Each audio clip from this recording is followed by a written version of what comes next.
Hello everyone, this is your friend Uzumkai Universe 2.0 and we are back in new fanfic. What if Naruto discovered the legendary sword, and Kurenai became the queen of his harem? Part 1. Elemental Countries. The land of shinobi and kunoichi. These countries are ruled by the ninjas and daimyos of the 5 great countries. Hai no Kuni or Land of Fire, said to be the strongest of the 5 and winner of all 3 great ninja wars. Led by the Hokage or Fire Shadow, who resides within Konohagakure, village hidden in the leaves. Kaminari no Kuni or Land of Lightning is led by the Raikage or Lightning Shadow, ruled from Kumogakure, village hidden in the clouds. Kase no Kuni or Land of Wind, led by the Kazekage and ruled from Sunagakure, village hidden in the sand. Mizu no Kuni or Land of Water, led by the Mizukage and ruled from Kurigakure, village hidden in the mist. Finally, Tsuchi no Kuni or Land of Earth, led by the Tsuchikage and ruled from Iwagakure, village hidden in the stone. Each of these are complemented by their own daimyos. Konohagakure is seen as the most peaceful of the villages despite its bloody past. The Sandaime Hokage was an old man nearing his second retirement. He fought in 2 of the 3 ninja wars and came out of them named the Professor, for his ingenuity and knowledge of ninjutsu. His predecessor and successor, the Yondaime Hokage, gave his life to defeat the greatest enemy Konoha had ever faced. The Yondaime was hailed as one of the strongest shinobi to ever grace the elemental countries. He was nicknamed Yellow Flash, for the telltale yellow light of his signature move, the Hiraishin. He gave his life to stop the Kyuubi no Kitsune. The Kyuubi was destruction incarnate. It would level cities and mountains with single swipes of its tails.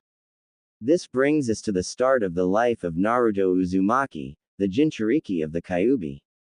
Timeskip. 7 years later. October 10th. Konoha is enjoying great weather. The sun is shining with some clouds to provide cover for the lovers resting in the parks. Merchants are covering the streets with merchandise they have acquired to sell.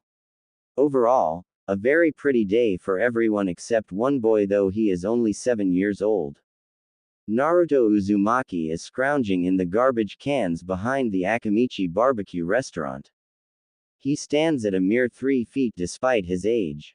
He wears rags with hints of what appears to have been an orange jumpsuit. His dirty hair looks almost black with the filth he has been forced to live in. His face is adorned with 6 whisker marks, 3 on each cheek, which would give him a cute look should any woman look twice in his direction.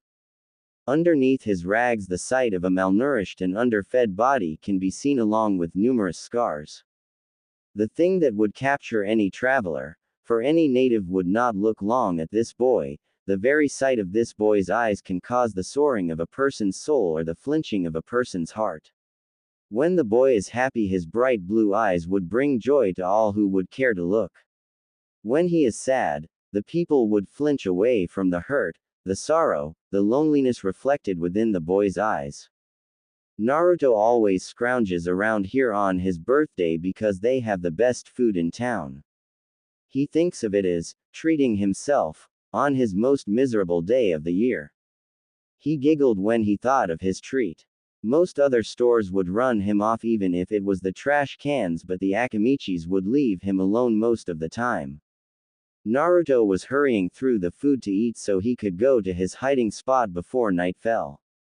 For some reason, whenever night fell on his birthday, the mobs would come and look for Naruto to hurt him worse than they did every other month. During his birthday month he received beatings almost daily, whereas in other months it would be more like once every 1 to 2 weeks. This had happened since he was thrown out of the orphanage when he was 3 years old. So for 4 years he has been living on the streets. He has become quite attentive and very resourceful and has almost thrived, if one could thrive while living on the streets, but now he has to hurry. Naruto was wandering about in a section of the city he was not in often when he smelled something wonderful. That smells delicious, Naruto thought, so he walked around until he could determine the source of the smell. He came upon a ramen stand with a sign reading, Ichiraku's, and he immediately went to the trash cans to see if he could salvage anything. Naruto was so absorbed in his rummaging that he did not notice the sun, and when Naruto finally realized there was none thrown away, he looked up to see the sun setting. Oh! Naruto immediately began to make his way as stealthily as he could to the forest where he would hide in the night of his birthday. He was almost to the Hokage monument when the mobs found him. "It's the demon brat. Get him!" yelled a random mobster. The shinobi within the group grabbed Naruto and tied him up so he wouldn't escape, and the crowd began to exact their vengeance on the poor 7-year-old. "I haven't done anything to you." "Why?" Naruto yelled through his pain. "Haven't done anything. Haven't done anything. You killed my father. Now we are gonna finish what the fourth started," salivated the villagers. Naruto took the beatings, each blow more painful than the last, each adding onto the already numerous scars on his frail body. They poured salt on his wounds to make the scars inflame and left him to die. Their final act was to crucify his hands and legs before walking off, hoping he would bleed to death. No one would finish the poor boy off, thinking he was too evil to allow a swift death. Naruto managed to trick them into thinking they had crucified his left hand, but he had not been. Even through the pain, Naruto's cunning mind managed to keep him alive as it had these past 4 years. Naruto plucked the kunai from his legs and arm, not a whimper being heard from him, and proceeded to limp off in extreme pain so as to hide from the next mob. Naruto limped into his cave. He considered it his own since he found it when he was 5 and has used it the past 2 years as a sort of safe house for when he needed a place to recover from his occasional beatings. Although he claimed it, he never explored it fully because it gets so dark further in that Naruto was not inclined to go further. Once Naruto entered the cave, he collapsed upon the makeshift bed of leaves he has made. Naruto awoke hours later feeling better but sore. It was raining outside, he saw, and moved further into the cave to get away from the lashing of the fierce wind accompanying the storm. Deciding it would be better to sleep the storm out, he fell asleep again in a drier spot. Awakening once again, Naruto had full mobility and hurt very little. He had always healed fast, but Naruto never questioned it after seeing the Sandaime lie whenever he was in the orphanage about it whenever he asked. Suddenly, lightning flashed outside and Naruto heard a cracking sound from further in the cave. Deciding to finally search the cave since he did not have anything else to do, Naruto dusted himself off and began his trek further inside. Naruto had been wandering around in the dark for quite some time. He always had superb night vision, so he had not tripped and hurt himself yet, but he was wondering how deep this cavern went. So Naruto continued on but started to notice little things different from regular caves. How the floor evened out. The walls and ceilings became smoother and more defined. Soon enough, Naruto came upon a door with a weird symbol upon it. Naruto was not very good at reading or writing, but he was certain this was not kanji and wondered what he had found. Being the curious 7-year-old he is, he attempted to push upon the door. Once Naruto's hands touched the door, the sigil on the door began glowing a bluish-white aura and flashed. Naruto's hand remained stuck to the door as the sigil flashed repeatedly.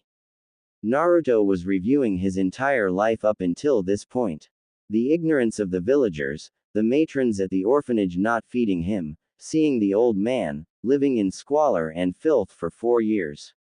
All the way up until today's beating, which had surpassed the others. Suddenly, a voice bellowed. Never has one as pure been born. To hold such a burden yet remain so pure.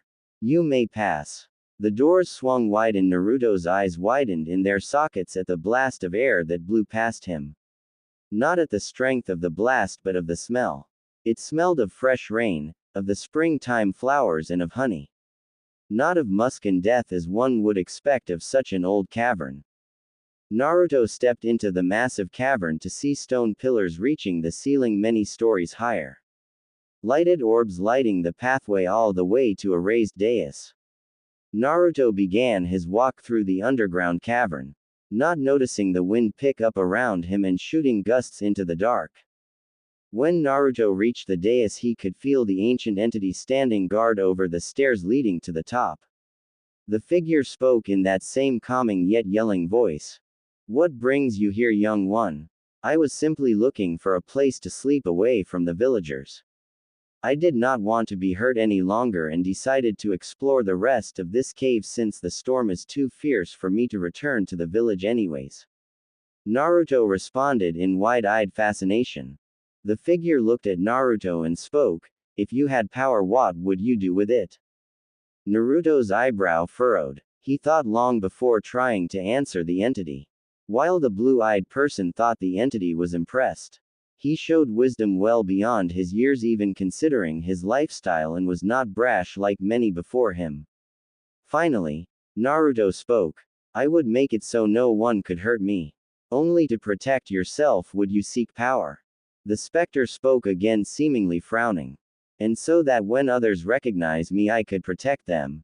Of course." Naruto spoke as if it were the most obvious thing in the world. The entity chuckled. "Ha ha. Even though some persecute you, you would still protect them. Ludicrous. But I can see you speak the truth, you pass my test. Wield kamikaze well, young one." With that, the entity faded away, but not before speaking his final warning. "All is not as it seems, look deeply and your blade will never fail you." Naruto pondered the final warning before beginning his short trek up the stairs to the dais. When he crested above the final step, he could see a depression further within the circular dais. When he finally reached the edge of the depression, he gasped. Sitting within the depression was a ring of stairs leading to a stone table. Upon the stone table, a blade sat with its sheath nearby. It sat humming. Naruto was dumbstruck at the beauty of the blade. As simplistic as it was a sight to behold. The kanji on the sheath read kamikaze, or divine wind. Naruto slowly made his way down the short flight of steps to the sword and made to grasp the handle. "Before touching this blade, beware your heart." A voice spoke. "Only those strong of heart and sure of their strength may wield me. Be careful lest you fail like countless others before you." Naruto faltered but for a moment and spoke. "I have never failed in anything I have set myself to. I have lived a life of hunger and sadness. I am worthy of wielding you kamikaze," and grasped the blade's hilt. The entire area flashed before dimming back down. "Congratulations. I accept you as my master, Naruto-sama. Please use me as you will." Kamikaze spoke. Naruto was surprised. The voice sounded in his head instead of outside. "Please do not be frightened. I have simply integrated myself into you by accepting you.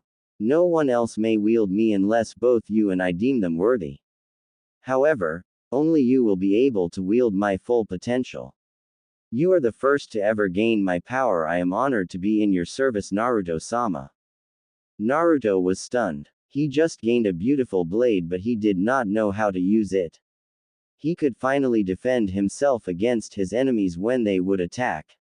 Naruto began to wonder why this sword was hidden away and what sort of powers it might possess. "Naruto-sama, my powers will awaken as you grow more powerful. I regret to inform you that you cannot use me to protect yourself or anyone else until you have trained with me. But do not worry, I am, as you can see, sentient, so I will train you in the ancient and lost art of the wind style that comes along with myself to complement my powers." "Sweet. So what can we do now, kamikaze?" Naruto almost yelled. "We will have to train you physically so you can handle my techniques. Your natural affinity is wind, so we together will make you a wind lord." "Are you left-handed or right-handed, Naruto-sama?" questioned Kamikaze. I write with my left hand and can throw stuff with it more accurately, but my right arm is stronger," answered Naruto. "Ambidextrous. Amazing, you really can pull out my full potential. That, however, is a long way off. As a side note, please think your answers to me so that people do not think you are crazy, Naruto-sama. We will need to get you some better clothes, a well-balanced diet and some training weights. A nice place to sleep would do better than what you have now. For now, let's see if we can't find that old man who was nice to you," stated Kamikaze. Time warp. Earlier that same day, Kurenai Uehi, Chunin of Konoha, was returning from a horrible mission. She had been sent on a simple high C-rank mission with another Chunin to transport a package from Kase no Kuni to Konoha. The trip to the sand village was uneventful. It wasn't until they were only a day away from Konoha on their return trip that things went to shit. First, the team had come across some bandits that decided Kurenai would be good fun and attempted to subdue them. They were no match for the Chunin's superior skills, but with their number they managed to wound her partner. She managed to dress the wound and keep her companion from dying, but then a missing nin from Iwa, which still had a high grudge from their last war, decided that two weakened Chunin would be easy pickings and engaged them in combat. The missing nin managed to kill Kurenai's teammate and assumed it was easy street to subdue Kurenai. However, Kurenai is known as the Genjutsu mistress of Konoha even at her young age of 14.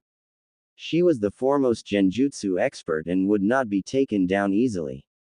She defeated the, as she later found out, B-rank nin and sealed his head into a sealing scroll. Deciding that she needed to rest before continuing her journey, Kurenai found a secure place to sleep and fell into a sleep full of the nightmares of Kunoichi being captured. Luck was not on Kurenai's side, however. She woke up 1 hour later tired and cranky from an unrestful sleep and hearing voices of bandits near her. Knowing she was weakened from all her fighting, she waited until she saw an opening to the treetops. Once she had a clear shot, she took off in the treetops running from the bandits. Unfortunately, one of the bandits saw her and the group of 3 genins started chasing her. In her tired state, Kurenai only got to the outskirts of the forests of Konoha before her chakra gave out and she was forced to the floor and running on adrenaline. The genin quickly caught her, and after a brief taijutsu fight, in which Kurenai broke one of the genin's noses, the genins had captured Kurenai and were getting ready to enjoy their spoils. One of the genins said, "So the Genjutsu mistress of Konoha, what a ice queen indeed, look at those eyes. I have never seen anything like it." Indeed, Kurenai's eyes were a curious shade. Red eyes marked her with her flowing black hair that reached to her mid-back and budding C-cup S, which would only get fuller. Following her dress of bandages down to her toned ass and legs that seemed to go on forever.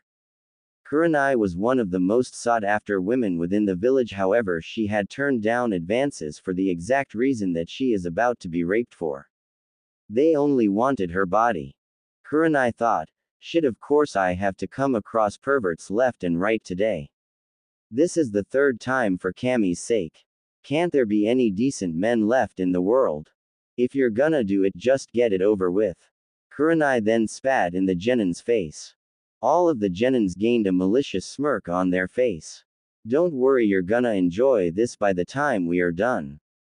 I doubt it, retorted Kurenai. Shit, to think I lose my virginity to these assholes then I die. And with that the genin began their advance. Naruto was walking out in the forest after having taken an alternate route when finding his original way blocked. He had kamikaze slung over his back because it was currently too big to be tied to his waist. Naruto was heading north to Konoha when he began hearing strange grunting noises. Naruto-sama, I suggest we see what is going on over there and quickly. Kamikaze stated, knowing what those sounds probably meant.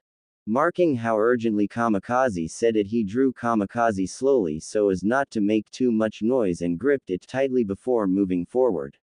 After walking a few steps, the noises became louder and then he heard a loud feminine scream. Immediately, rushing forward, he pushed aside a part of a bush to look into the clearing ahead but not be seen himself, and was shocked at what he saw. There in the clearing was one of the most beautiful women he had ever seen. Being manhandled by 3 butt men. They were in the process of ripping her clothes off. He saw the fear in her eyes and immediately knew if he did not do something he was going to regret it. So he started to formulate a plan when Kamikaze spoke up. Naruto-sama, I can help you take out these vile beings if you allow, but this will drain me and I will not be able to do it again for some time. Do you wish to do it? Asked Kamikaze. Naruto replied without any hesitation, Do your thing, Kamikaze. If I cannot help her, then how can I help myself?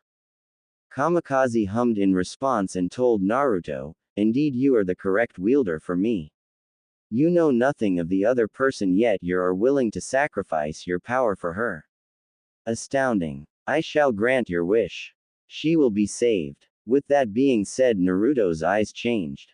Naruto's blue eyes changed to a menacing red with slits for pupils. However, these slits were not normal, they were in the form of an curve similar to an S but not quite. Instantly Naruto's vision improved and Naruto could feel his body moving more fluidly than he ever thought possible. Naruto charged into the clearing right as the genin managed to grab the rest of Kurenai's dress off. They were stunned that this little kid moved on them. Before they could blink, Naruto had the one who was stroking himself in preparation castrated and decapitated. While his head fell off, the other two genins took their stances and one yelled, "You little twerp. You killed our friend. We are gonna beat you dead." And with that they charged. Naruto waited their charge out and ducked easily under the first's fist and rolled to the left, putting the first attacker between himself and the second while thrusting his sword forward much faster than a 7-year-old should and impaling the first attacker. As the first slumped down, the second was contemplating what kind of monster Naruto must be to move like that while being so young. Kurenai was shocked. She could not believe this young boy had come out of nowhere and managed to kill not one but two genins and has almost saved her from being raped by them. Her belongings in the package are still in her pouch, so she was just staring in awe at this dirty boy handling 3 genin like he is a Junin and they are greenhorns. Naruto was getting tired and he knew it. Moving at speeds his body shouldn't be able to and using as much energy as he had on his malnourished body took a toll on him. He knew that he needed Kamikaze to finish soon so he didn't pass out. The third genin was just trying to figure out how to beat this kid. He eventually decided that a long-range attack was best against a sword user, so backed up and started doing hand signs as fast as he could to activate his jutsu. Seeing this, Kamikaze smirked after recognizing the jutsu and said to Naruto, "Would you like to try my most basic power, Naruto-sama? It would be most effective against the current jutsu being employed." "Sure," Naruto answered and closed his eyes, concentrating on the energy source Kamikaze told him to activate. Kurenai's eyes widened as he watched the young boy's eyes close as the enemy finished his hand signs and put his hands up to his mouth. "Run!" she screamed. The third genin smirked as he fired his fireball straight at the young boy, sure that he could not dodge or block this jutsu. Fire style. Grand Fireball no Jutsu.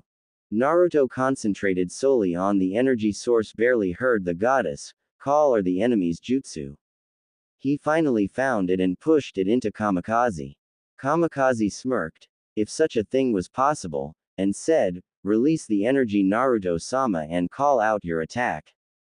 "Benny," Naruto said as the fireball bared down on him, and the goddess stared in shock as Naruto's eyes snapped open and a red aura surrounded him. K's. The genin's smirk faded as he watched the red aura gather around the raised blade of the boy, and with a single downward swing of the blade he sent a crescent of red energy through the fireball and straight at him. With his surprise, he was too slow to move out of the way and was sliced clean in two. Kurenai, seeing the threat terminated, stared at the smiling boy holding his sword and had to ask herself, maybe there is hope for men after all. Still, where did he come from and where did he get such a powerful blade? She could feel herself giving out. The stress of almost being raped 3 times in the long run were taking a toll, and now that the adrenaline was leaving, she could feel herself falling asleep. "Hey, are you alright, Megami-chan?" Kurenai blushed at the nickname given her by this young boy who saved her life and virtue. "Hey, you're a Konoha ninja, do you need help getting back?" Naruto asked.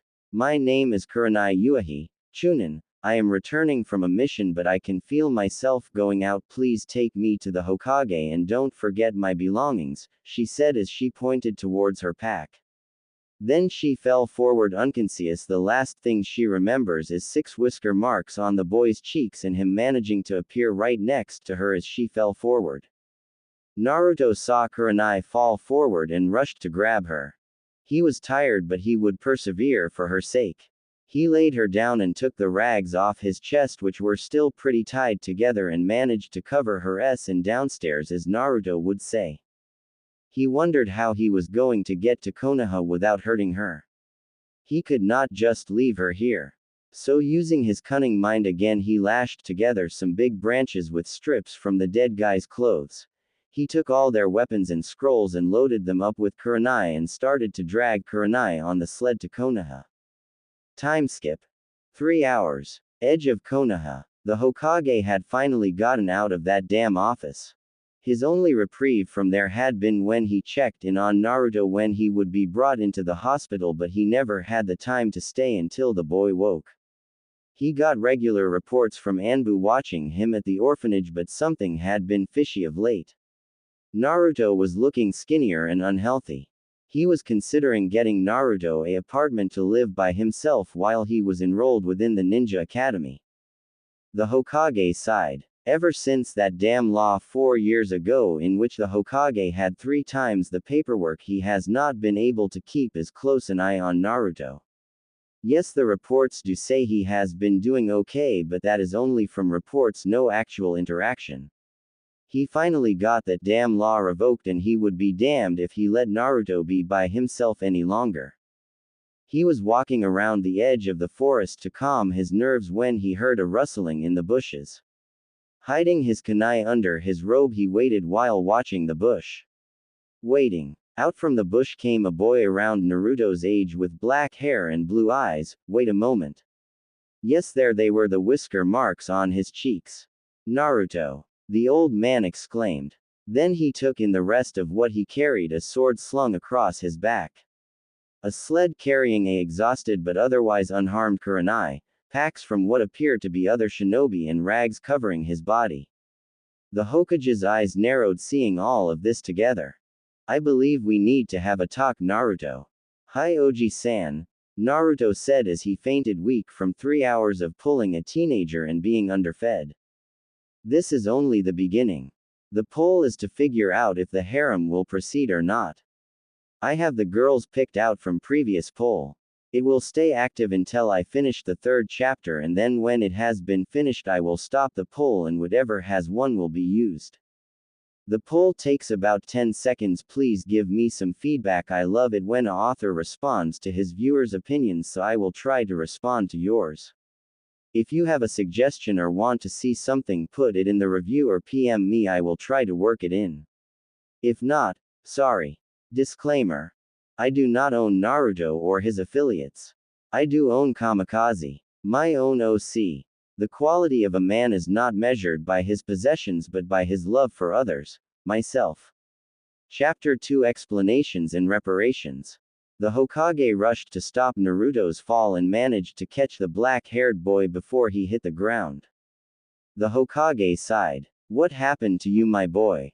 The Hokage decided he could question Naruto later and checked his and Kurenai's vital signs. Satisfied they were only unconscious, he gathered up little Naruto in his arms and made a whistle with his teeth. Immediately 4 Anbu appeared. These are the best of the best.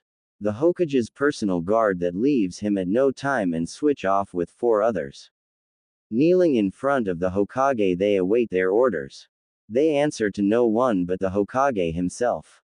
Take Miss Yuahi to the hospital for an exam and see to it she gets the rest she deserves. Hi, Hokage-sama. 2 Anbu grab Kurenai and shunshin her to the hospital while the Hokage walks with Naruto to the Hokage tower. Upon arrival, he is swamped with aides and ninja asking what Naruto had done and claiming he had done something to the festival this night. The Hokage, having had enough of these ludicrous proceedings, spikes his killer intent, will be key from now on, and speaks. The next person to speak a lie about little Naruto tonight will be on the executioner's block tomorrow morning. Do I make myself clear? Bellowed the old man. The crowd dispersed faster than Naruto running for food. The Hokage sighs. He is doing that a lot more lately, and proceeds to his office where he can continue watching the fireworks celebrating the Yondaime's sacrifice and wait for Naruto to wake up. While he is waiting, he looks through the pouches he found on the sled. He sees the package that Kurenai had been sent to get. He had honestly thought that to be an easy mission and was hoping to get Kurenai some more missions to get her to Junin so he could have some genjutsu classes with her. Noticing the pouches seem a little heavy, he searches through them and comes to the conclusion it was 3 genins and that Kurenai had a sealing scroll for heads in hers. Quickly unsealing the head, he went about locating if the Iowa nin had been in the bingo book, the book for missing nins and their capture reward. Recording Kurenai down for the B-rank nin and the C-rank completed, he turned his attention to Naruto and the sword laying on his back. Looking closely, he noticed the sword was actually a ninjutsu. It was slightly curved but was double-bladed, sharp on both edges. The tsuba, or guard, was the weirdest the Sandaime had ever seen. The connection between blade and hilt seemed to be a whirlpool of sorts, but not of water but of wind. The cloth wrapped around the hilt ensured a firm and easy grip. Attempting to get a better look at the blade, the Sandaime attempted to pull the blade but had to remove his hand when the wind picked up and almost cut his hand off. Frowning slightly, the Sandaime sat back in his seat to contemplate this new development. Seeing Naruto's face in sleep made him soften and he looked over Naruto. His hair looked blackened with dried mud, dirt, leaves and what appeared to be something else. His arms and legs sported numerous scars and scratches, no doubt from his trek within the woods. However, it was his chest area that made the Sandaime seethe and start to radiate ki. You could see Naruto's ribs, each were clear as day. The scars here were much worse than his arms and his breath rattled within his lungs as if taking a breath caused him pain. The Sandaime wondered what else he had missed if his own Anbu had not ensured he get fed properly. Time skip 3 hours. Naruto began to stir and the first thing he noticed was that he was on a comfortable sofa. He froze trying to figure out what house he was in this time. However, before he could do anything drastic, Kamikaze spoke up. Naruto-sama, you were picked up by the old man, remember? Hi. Naruto answered. Naruto cracked his eyes open and saw the old man silently smoking on his pipe. His eyes holding a smoldering fury Naruto had rarely seen in him, and he noticed the old man had not seen he was awake yet. Naruto sat up and put his biggest smile on and looked at the old man. He hadn't changed a bit in 4 years. Hello, G-san. The Sandaime chuckled, seeing nothing could keep the poor boy down, and favored him with a small smile. Hello, Naruto-kun. G-san, where is Kurenai-chan? Naruto questioned curiously. He was genuinely concerned for the young woman's life whom he had saved. Kurenai-chan, is it? The Hokage thought. I had her taken to the hospital once you have arrived. You have been out for 3 hours, Naruto. I need you to be serious and tell me what happened. Should I tell him that you can talk, Kamikaze? Naruto thought to the sword. Perhaps it would be best to keep me out of this conversation. Tell him you found the sword within the cave, but do not tell of your trials. No one else will be allowed in, so there is no harm done. Answered Kamikaze. Giving a mental nod, Naruto turned to the Sandaime and began his tale. 1 hour later, then I saw Kurenai-chan collapse and I made the sled and dragged her all the way home. The Sandaime was gobsmacked. This boy took out 3 genin with this new sword which only he seemed capable of wielding, but was obviously not a Kyuubi trick, for its power was bluish white, not red, and wind, not fire. Not only that, he had been beaten today and shrugged off such severe wounds in hours. Yes, the Sandaime was speechless for about 5 minutes afterwards and decided he would have to talk to Kurenai to get her version. Well, Naruto, we should get you to the orphanage. Even though you are so late, they should still have your bed for you. Naruto, his head to the left a little bit with a confused expression on his face. Oji-san, I have not been to the orphanage for almost 4 of my birthdays now, stated Naruto with a serious expression. Once again, the Sandaime was speechless. Naruto had not been in the orphanage for 4 years. Where had all those orphanage reports come from then? The Anbu only really made reports when they found him beaten so badly they took him to the hospital, otherwise they ignored him. The Sandame knew this but figured with the matrons Naruto would be fine for first aid and a place to live.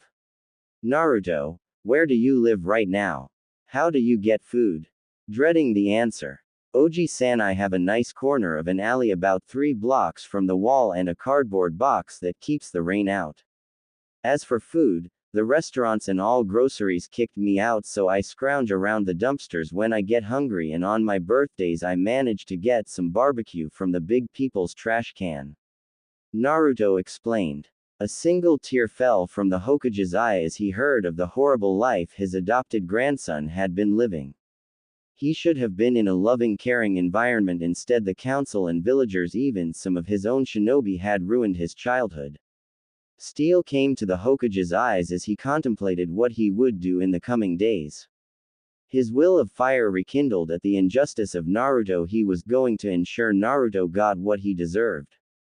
The Hokage turned to Naruto and said, "Naruto, is there anything you want?" Naruto thought for a moment, and after conversing again with Kamikaze he stated, "Some money for food and clothes and some training weights so I could train to be a ninja. A place to sleep would be nice too, Oji-san." The Hokage blinked, then blinked again, and his eyes softened. "Very well, Naruto, I will have a new apartment set up for you. You will get a monthly stipend from me every first Tuesday of the month. Come see me and I will give you money. In a few days we will go buy you food and groceries for the new apartment. Until then I want you to stay with me while I take care of things. Okay?" Naruto thought for 1 second, then nodded his agreement and spoke, "One last thing, Oji-san."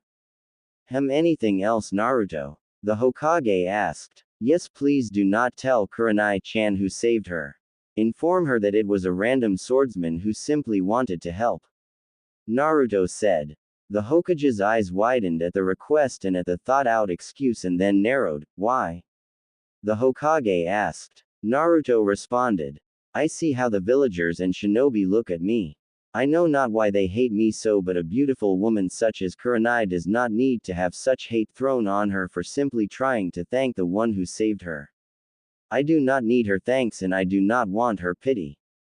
Please tell her this excuse for me so she may go on with her life and not have to be lumped with me." Another tear fell from the Hokage's eye yet again at the maturity shown by the blonde in the past few hours. "All right, Naruto-kun, I agree," the Hokage sighed with a heavy heart. "Let's get you to a hot spring to clean you up, then we can go to bed, nay."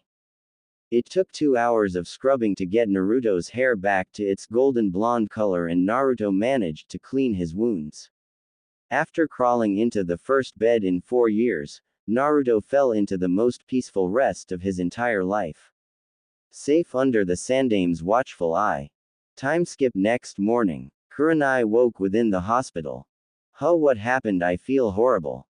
As she began reviewing her memories, she recalled the horrible mission and became depressed for allowing her comrade's death, but then came upon the awkward young boy who had saved her. What was that weird weapon he carried with him?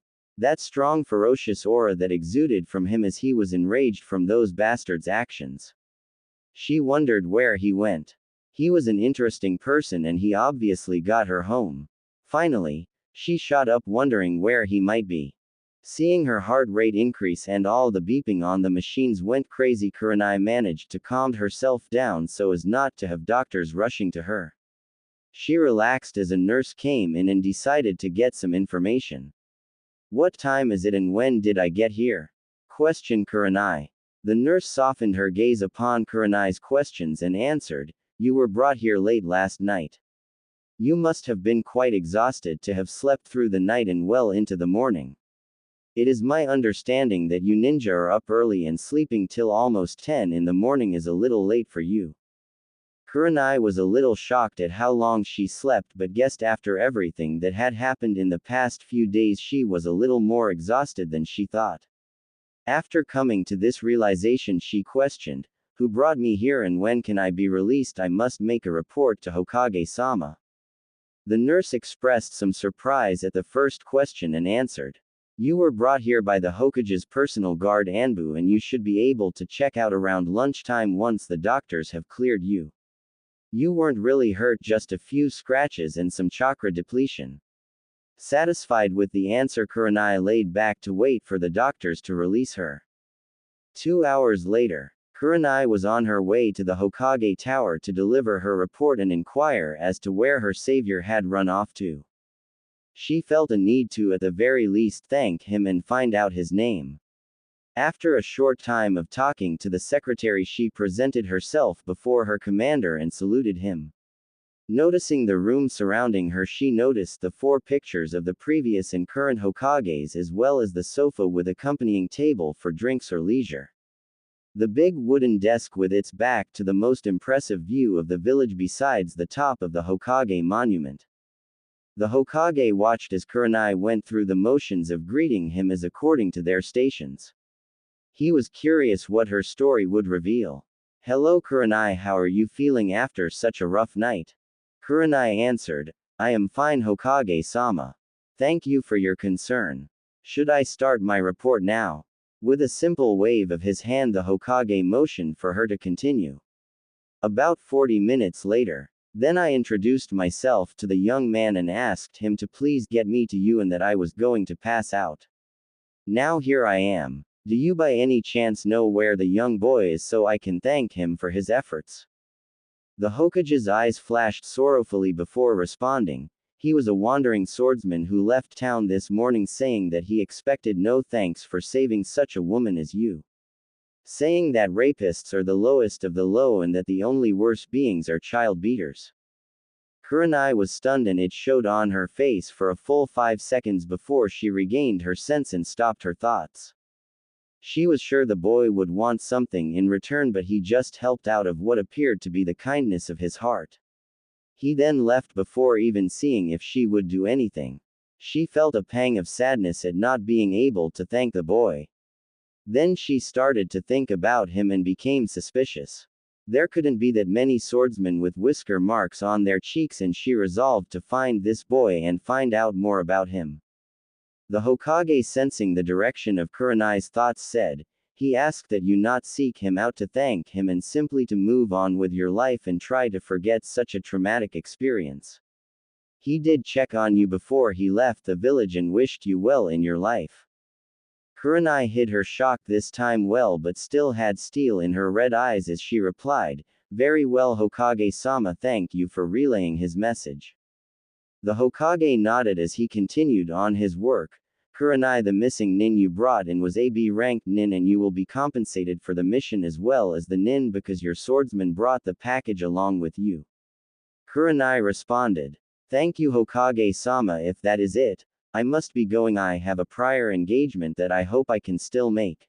With a final wave of his hand and a dismissed, Kurenai left the Hokage's office. "Was that good enough?" Sarutobi asked. "Hi Oji-san. She will not recognize me when we go get my new clothes and with my hair clean." "Arigato," Naruto answered as he moved out from the secret room he had been hiding in when they were informed of Kurenai's approach. "I have one more appointment before we can go get your new outfit and apartment. Would you like to stay or would you like to go back in the room?" questioned Sarutobi. "I am going to sit on the sofa," Naruto answered and sat on the sofa swinging his little feet with his sword on his back, acting as the 7-year-old he really is. The Hokage smiled briefly before asking the secretary to bring in his last appointment of the day. In walked a teenager about Kurenai's age. She was just as beautiful as Kurenai and was hailed as the leader of the resistance within Kurigakure to fight the bloodline wars. She had red hair down to her knees in the back and a bang that covered her left eye, leaving on the right to actually be seen. Her dress fell around her in folds, leaving little to the imagination yet seemingly at the same time hiding much more. Her green eyes sparkled with a sharp intellect. She greeted the Hokage. "Hello Hokage-sama and thank you for seeing me," she said with a smile. She noticed Naruto and went a little starry-eyed over his cuteness but remembered her purpose here and returned her attention to the leader of this village. "Hokage-sama, I am here on a diplomatic mission to request aid for our forces in combating the bloodline wars that have started up within Kiri so that we may keep the bloodlines safe." As Mai Terumi, as Naruto found out by listening in, was speaking with the old man pleading her case. He took the time to note her posture and the aura surrounding her. He noticed she had the same posture as many of the masked people who would occasionally help him when he was hurt. He assumed she was powerful, and going by the smell of burnt rock and moisture surrounding her, she was deadly. He had always been able to smell things pretty well and had written it off as a regular thing considering he had no one else to compare himself to. The Hokage sighed and responded to the latest of Mei's points. I am sorry, but we cannot afford to help you with your war at the current time. Please accept my dearest apologies, and I hope all goes well with you. Mei was downcast but became angry and said, for a village that flaunts its bloodlines, you don't want to help others with their problems, I see, and proceeded to walk out of the office. However, something blocked her path. Naruto, sensing her anger and her intention of leaving, stood in the doorway and spoke to her when she almost knocked him over. I hope you live, Mei-chan. You are a strong and deadly woman. Please take my hope that you will win such an awful thing within your home and come out safe and sound. Please do not be mad at Oji-san. He is just keeping his home safe just as you are doing. Naruto smiled up at her. Mei's eyes softened and she spoke. Don't worry, I am just frustrated. What is your name, little one? Naruto. Mei-chan, that is my name. Mei chuckled at her newfound suffix and said, well, Naruto-kun, live long and I hope to see you again as well. With that, Mei left the village. The Hokage smiled, seeing Naruto's unnatural skill to bring even the worst of enemies together at work. Come on, Naruto-kun, let us get you some new clothes and find out how much money is owed to you. The Hokage's eyes grew steel when he mentioned money. He had sent money every month to the orphanage for Naruto and had been doing so automatically for the past 4 years. It was time to learn where Naruto's inheritance money had been spent. Sarutobi grabbed the deed for the apartment complex he bought specifically for Naruto and motioned for the little boy to follow him. The Hokage took Naruto to a shinobi-only store to meet an old friend of his that he was sure would not discriminate against him for the burden Naruto carried. As they walked, they entered a shinobi-only district, which coincidentally is where Naruto's new apartment was located, so the Sandaime could have a closer eye on Naruto. While they were walking, the Hokage decided to question Naruto. Naruto, have you considered what you want to do in life? Naruto pondered for a few seconds and answered, I want to become a shinobi, Oji-san. One so powerful I can protect all my precious ones and all the ones precious to them as well.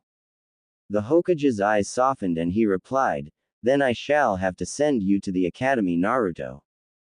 It is not easy and you will be a year younger than the other applicants. We will be extending the curriculum a full year once this year starts as well, so you will not graduate until you are 12, Naruto. It is a hard life filled with misery and death. Do you still want to attend?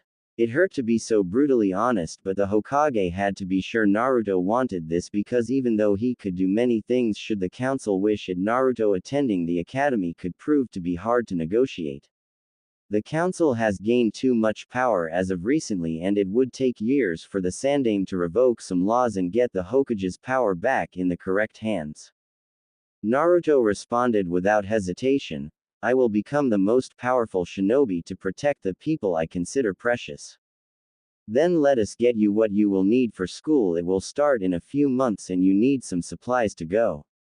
The Hokage replied. They arrived at the store and Naruto was not impressed. It looked like a shack. The Hokage chuckled at Naruto's look. All is not as it seems, but before he could say anything, Naruto's eyes narrowed. Naruto spoke up. Oji-san, is there a genjutsu somewhere near here? The Hokage's eyes widened and he decided he would have to have Naruto's sense tested to see if he was developing extra sense for some reason. Hi Naruto-kun. The store is under a genjutsu so that only Anbu operatives may enter it. As a rule, only those who can break the genjutsu may shop here, but I am going to allow you to shop here because you managed to detect the genjutsu at such a young age. Naruto was ecstatic to be able to shop where the elite of the Hokage could and ran to the door before walking inside along with the Sandaime. Once inside, Naruto was stunned at the cleanliness of the store and how modern it looked compared to the outside. He saw row upon row of kunai, shuriken, ninja wire, explosive tags, and even different swords to be used. He finally came full circle to see the counter and the older man residing behind it looking at Naruto with a critical eye. Naruto flinched back seeing this and after gathering his courage glared back at the man as if daring him to try something. The older man suddenly laughed and spoke up, "So, Naruto Uzumaki finally decides to grace my humble abode. Nice to meet ya young man, my name is Kurisu. I was wondering when you would get around to scoping my shop out for some pranks on our favorite Anbu." Naruto beamed at the praise given by Kurisu and was glad to have someone who did not outright glare at him for some reason unknown to him. "Well, I had to work my way up. Wouldn't want me getting caught now, would I?"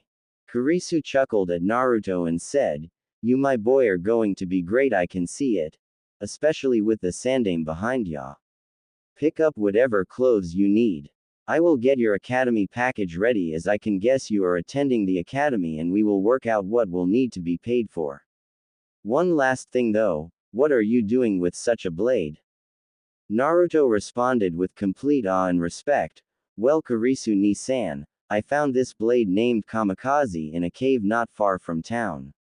He is very helpful. I like this one. Naruto-sama, please return here and converse with him some more, perhaps he can help with your training." Kamikaze spoke. "Hi Kamikaze." Kurisu smirked and said, "Off with ya now and pick out some true shinobi clothing.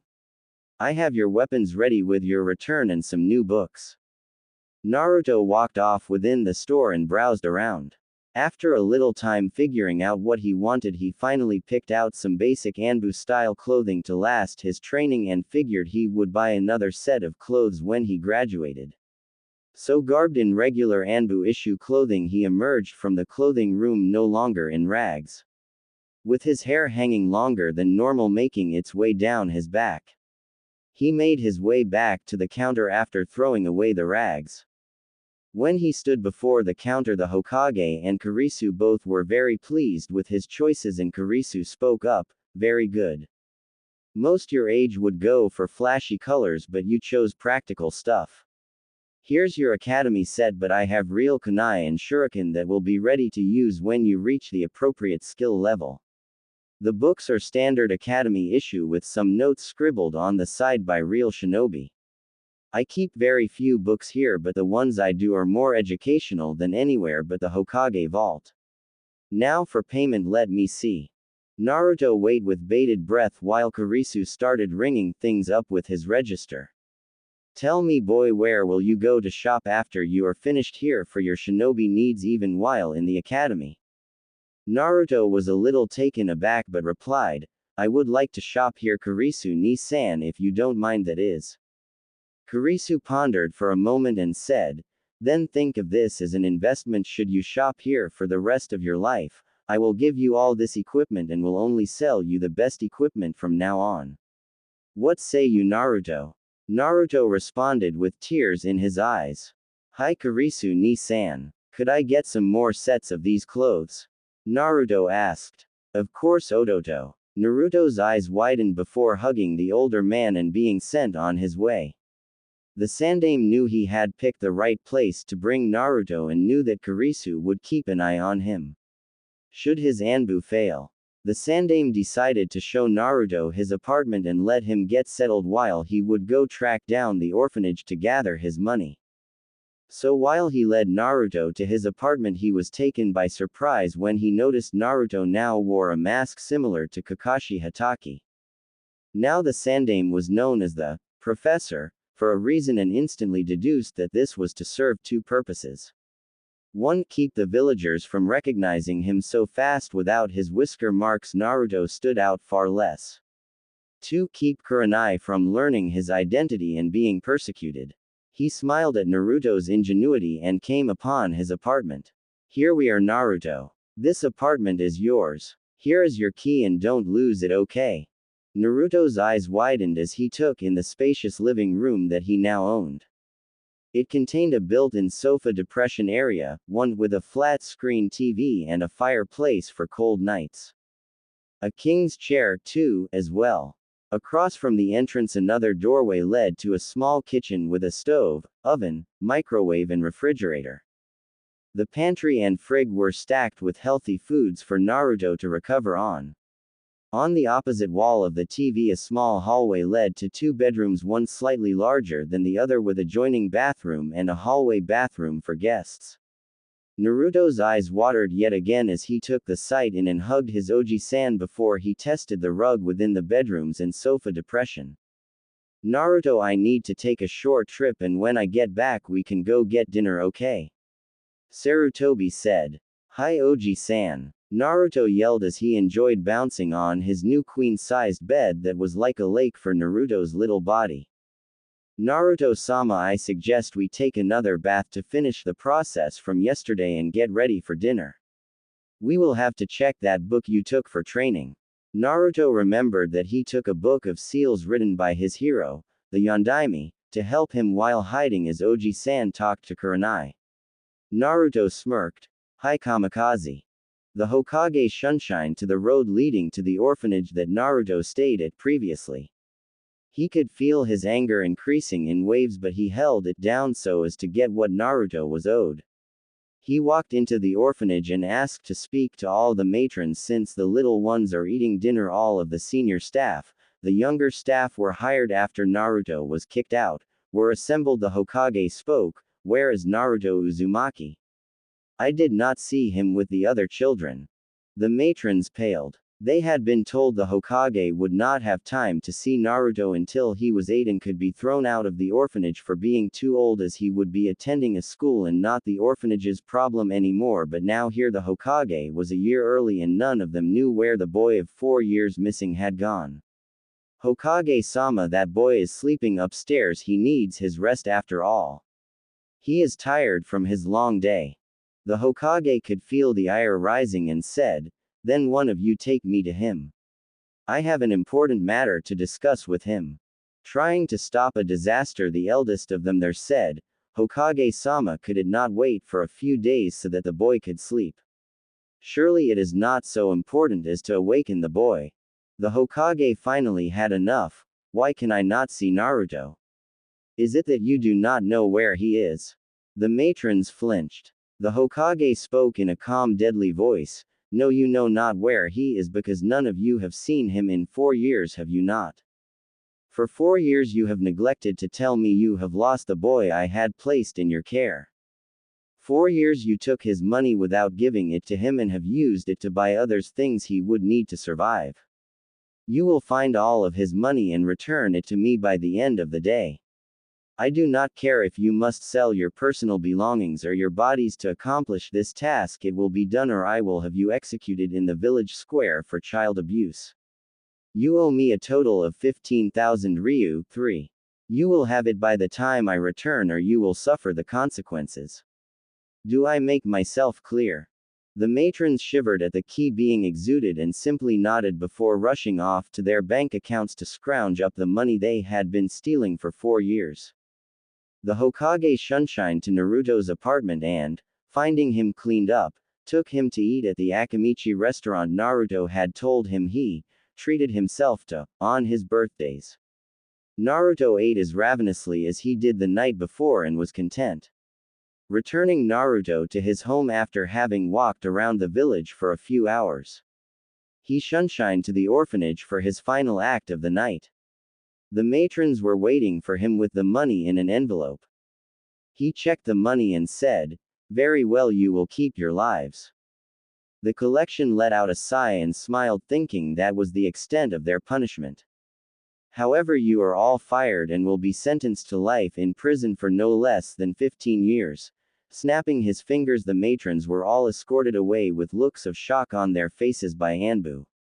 Sarutobi found the newer matrons and informed them of their promotions and shunshine to the bank to deposit the money in the account for Naruto. Having finished his reparations, the Hokage finally made his way to his bed and fell asleep. Across town, Kurenai was sitting in a bar with her fellow friends. Yugao Azuki, a Chunin Anbu with a heavy fascination for the sword arts or Kenjutsu, and Anko Mitarashi, a Chunin, who was the ex-apprentice to the snake Sanin Orochimaru hated for being associated with him and supposedly being a spy despite the way he left her. Kurenai had related the tale of her mission and was gauging her friend's reactions. Yugao was looking starry-eyed at the thought of such an attack that could cut through jutsu, and Anko was thinking of the boy who saved her. "So, what are you gonna do, Nai-chan?" Anko asked. Kurenai sighed and responded, "I want to find this boy. He is obviously very skilled and a good person. I would like to ask you guys to keep your eyes and ears peeled for such a person while on your missions, and I will do the same." Yugao immediately answered, "Didn't he ask you not to look for him?"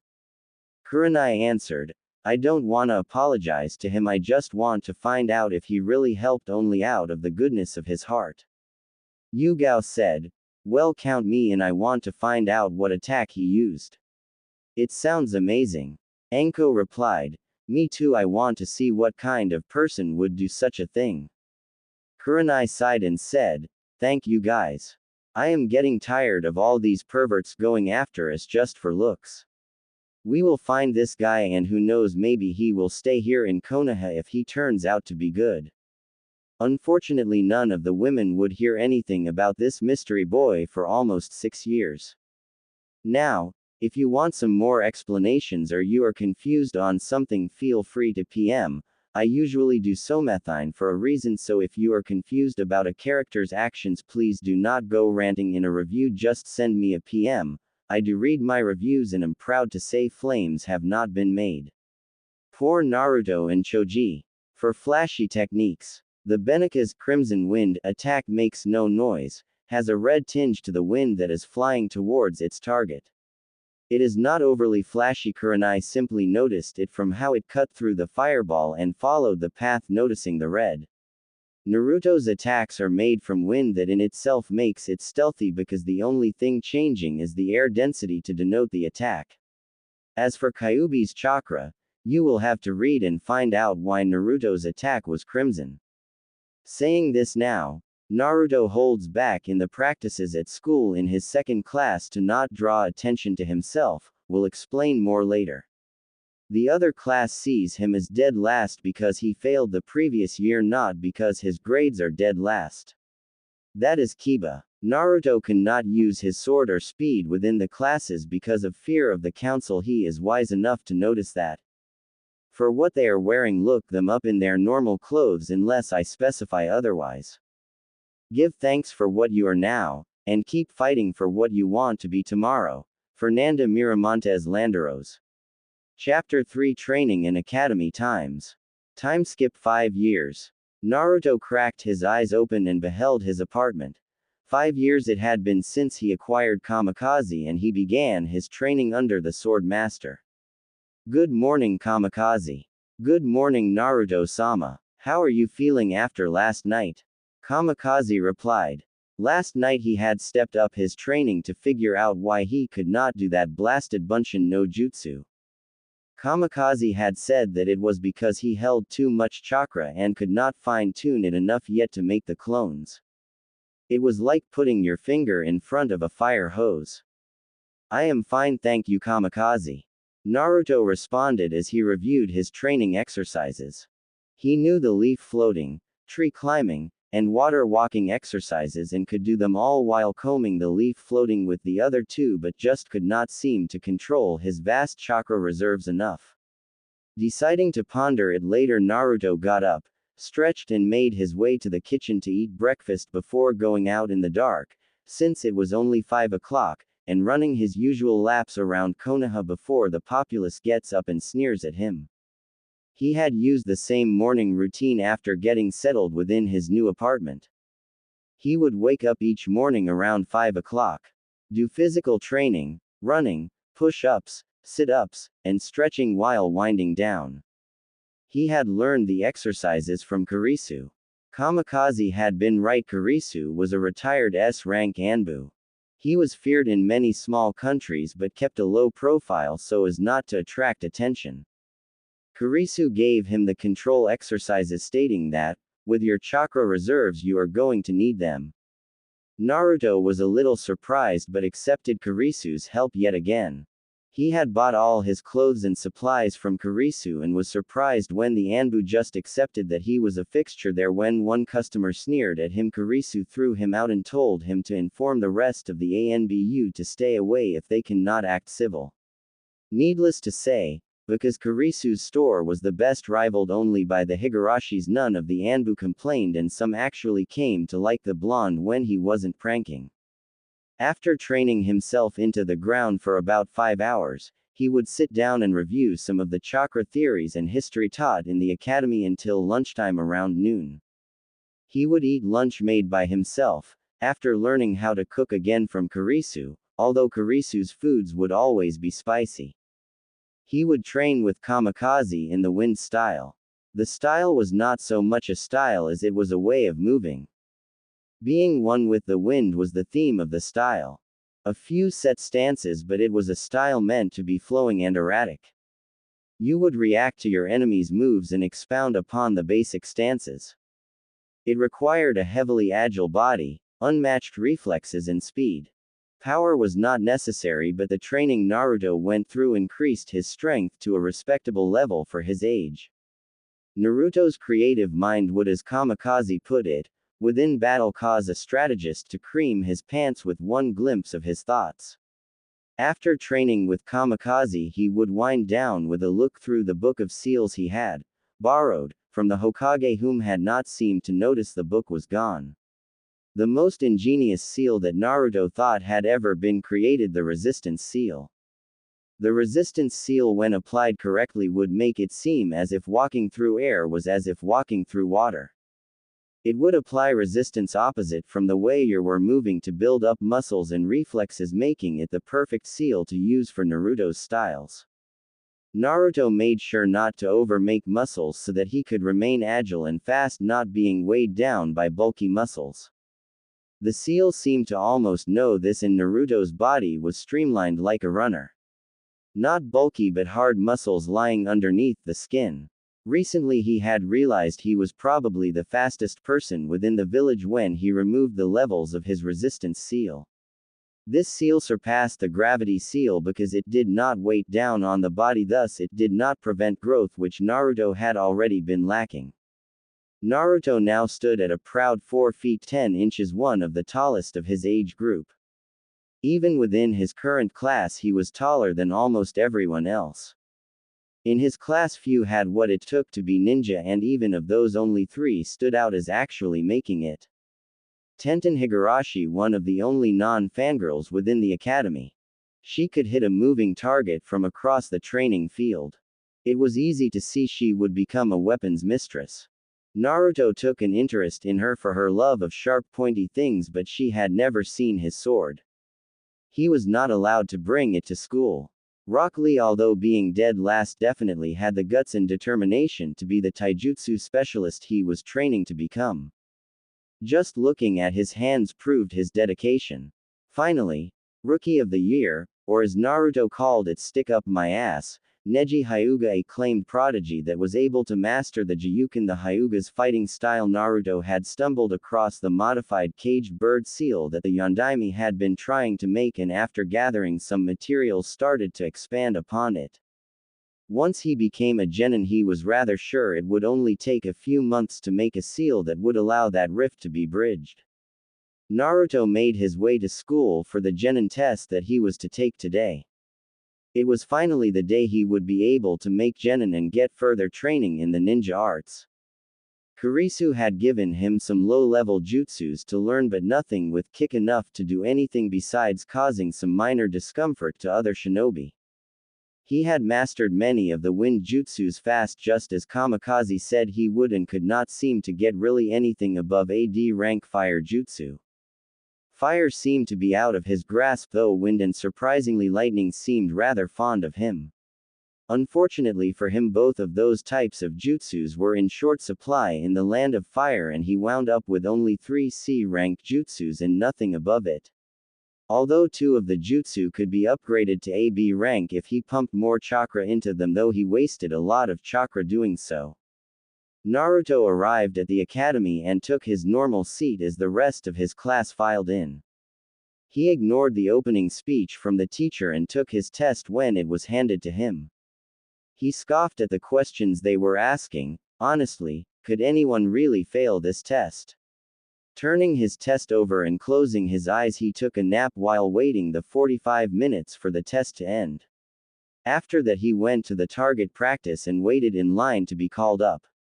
He reached for his kunai and shuriken and flung them all one by one towards the targets, hitting the targets each time.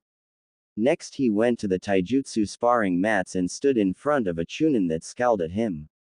Naruto smirked in his head, if only I could show my actual taijutsu. Yes, Naruto had come up with a bastardized version of the hummingbird style used by the Yondaime in conjunction with the Hiraishin.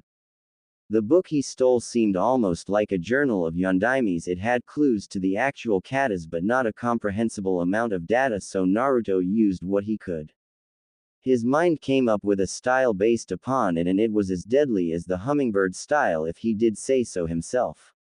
Although every time he would try to use it in his spars, the teachers would beat him and tell him that he was using the wrong style and make him use the academy style. So he gave up trying to use his own style and decided to hide it along with some of his other abilities. After all, deception is a ninja's best weapon, right? After losing to the chunin, who had not been holding back, he made his way to the ninjutsu portion of the test. Hoping that he would not have to do the clone jutsu, he walked in and saw a chunin with a large scar across his face. He recalled this was Iruka-sensei. He was a nice person who only disliked Naruto when he pranked, and not that seemingly blind hatred the rest of the village held. Okay Naruto, I need you to do the kawarimi, henge, and bunshin no jutsus. Crap. So much for not having to do the clone. Ah well, might as well give it a shot. Naruto had been able to do the clone jutsu once every 100 times or so and not come out with a totally dead clone, but one that could pass for a few seconds. He just had to hope he could pull it off this time. He did a sealess replacement and finished the henge beautifully. He concentrated his chakra and put as little as possible into it, and with a muttered, bunshin no jutsu, the smoke revealed 2 dead-looking clones. Naruto hung his head and walked out of the door. I am sorry Naruto, but there is always next year, Iruka said as he left. Naruto left the academy seeing no reason now that he had failed and had to wait another year to try the test. He headed to the Hokage monument to think he was always calmest there. Naruto-sama, you mustn't let this get you down. There are other types of bunshin, are there not? Kamikaze questioned once he had arrived in his usual spot on the Yondaime's head. Hi Kamikaze. But I cannot gain access to the jutsu library because of the librarians. Ji-san said he could not help because he cannot show favoritism, and Kurisu has helped so much I do not want to rely on him. Naruto thought back. How about those Anbu who always chase you after a prank? Wouldn't they know the techniques? Questioned Kamikaze, pulling Naruto out of his depression. Ah, the pranks, he had kept doing them to test his stealth and speed. He could honestly say he was nigh undetectable when he wanted to be. Only 4 Anbu seemed capable of catching him. One was a dolphin mask that he could swear seemed familiar. He still couldn't figure out how they did it. Indeed, they would know the techniques. In fact, they would know the strongest of them. Kamikaze, my dear sword, what do you say we plan 2 more pranks? One for the Anbu and one for my graduation in a year. Naruto chuckled evilly as he gained that mysterious glint in his eye that made everyone in the village shiver from the wrath of the prankster king. Naruto had already infiltrated the Anbu headquarters when he was younger just to see if he could do it. He had played pranks on everyone in the village to point out weak spots in the village's defense. He had a folder for the Hokage to use as leverage should he ever need it to keep himself safe and be viewed as worthy to the village. When he makes genin, he plans on giving it to the old man to improve the village. He came up with this plan about a year ago after he had infiltrated the Hyugas, and one of them threatened him afterwards, but they couldn't prove it was him. He decided to be cautious after all, he had not gotten this far being careless. Right now he needed to survive the village itself. After planning and acquiring his supplies, Naruto stole from the stores for what he needed. It helped his stealth and he could not eat if he did not. However, he would only steal from the stores that threw him out. The ones that even overcharged him he would leave alone in respect for them. With this policy he had plenty of money for his shinobi equipment. He had already replaced his original outfit many times when he hit his growth spurt. Even with this spending, Naruto had about 12,000 ryu saved up from what he originally got and his monthly stipend. He was also in the process of making an anti-rape seal. After hearing Kurenai's account he had immediately decided if he could he would stop rape. He was curious on why his henges were real, he had wondered about it, but once he realized it he found this would be the best way to save Kunoichi from their fate worse than death. He had two problems with it currently. Where to get the chakra for the technique for and how to make his process into the seal.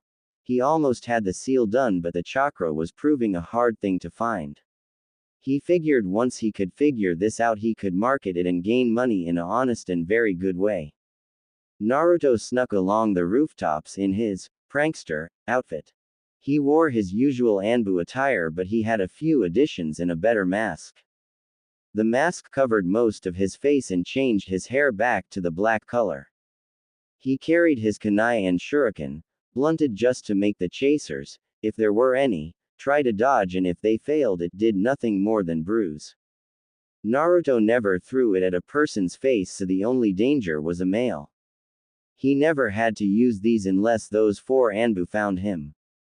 He also carried kamikaze with him strapped across his back, with his left hand being the one to pull the blade because he added another sensor on top of Naruto's already enhanced senses.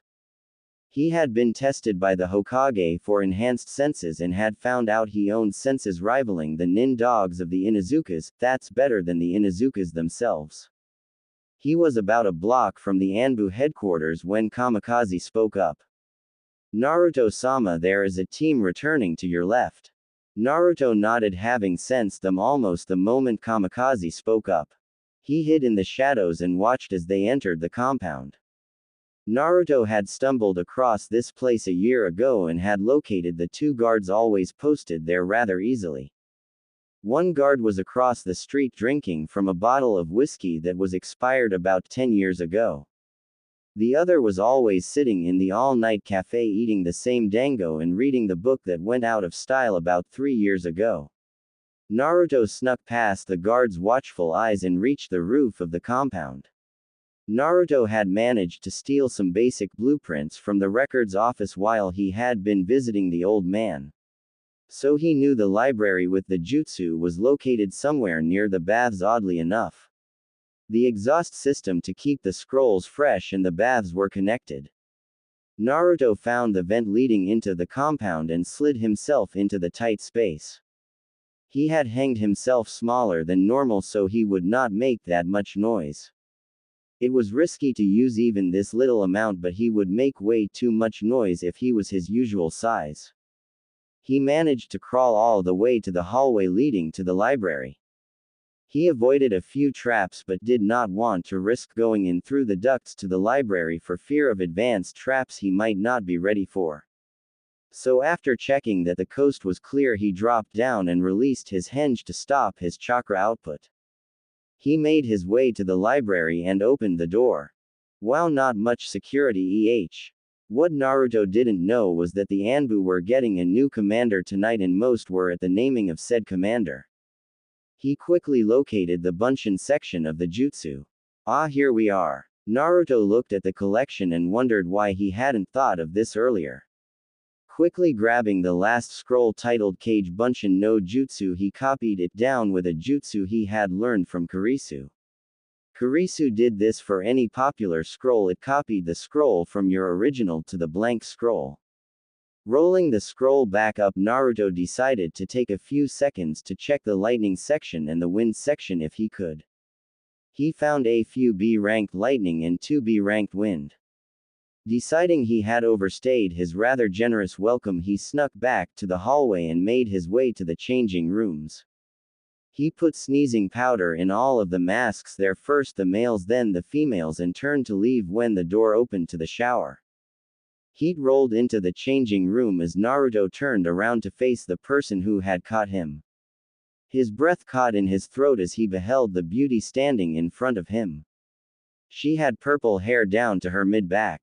Her D-cup S sticking out from the cold compared to her shower. Her chest and groin were covered by a single towel. Her thighs and legs well toned as all Anbu were. Stopping his ogling, he finally looked into the woman's eyes and, noticing her amber eyes narrowing in anger, decided to beat a hasty retreat. He quickly said, "Kai," and disappeared in a flash. Gomen na Murasaki Harem. Purple princess, he hit her in the back of the neck with the butt of his sword and knocked her out. As she fell, the towel she had been holding fell loose and Naruto was treated to her, flashing him. Quickly bashing down his forming inner pervert, he covered the beauty again and hanged himself back into his smaller form and re-entered the air ducts. He climbed his way out and headed home for a good night's rest. Time skip. Next morning, Yugao woke up with a headache. She quickly put her guard up when she then realized she was in the Anbu infirmary. She started to wonder why she was here before she realized what had happened. She shot up and checked for her clothes. She noticed she was garbed in the regular infirmary gown and looked around for her clothes. Noticing them on the chair next to her bed, she put them on and walked off to find her captain to report the disturbance. As much as she wanted to keep the embarrassment hidden, if an unknown managed to infiltrate the headquarters, it needed to be known. Finding her captain and quickly explaining the situation, she was taken to the commander's office. Standing in front of the commander, she was confused as to why she would be taken to the commander for this. Sure, it was important, but something else must have gone down for her to be involved. "So Miss Azuki, you had a run-in with the unknown assailant last night within the Anbu changing rooms and were knocked out almost as soon as you noticed he was there."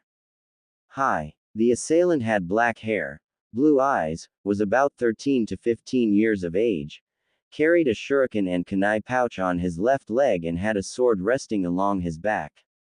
Yugao answered swiftly and respectfully. "Interesting. I assume he is the one for all the ruckus this morning. He a worthy prank if I do say so myself." The commander mused. "Prank, sir?" Yugao asked. "Yes, prank. You see, after my inauguration last night, every Anbu who put their masks back on immediately started a sneezing fit that would not let up for several hours. It seems this assailant only knocked you out because you caught him in the act, so to speak," the commander replied.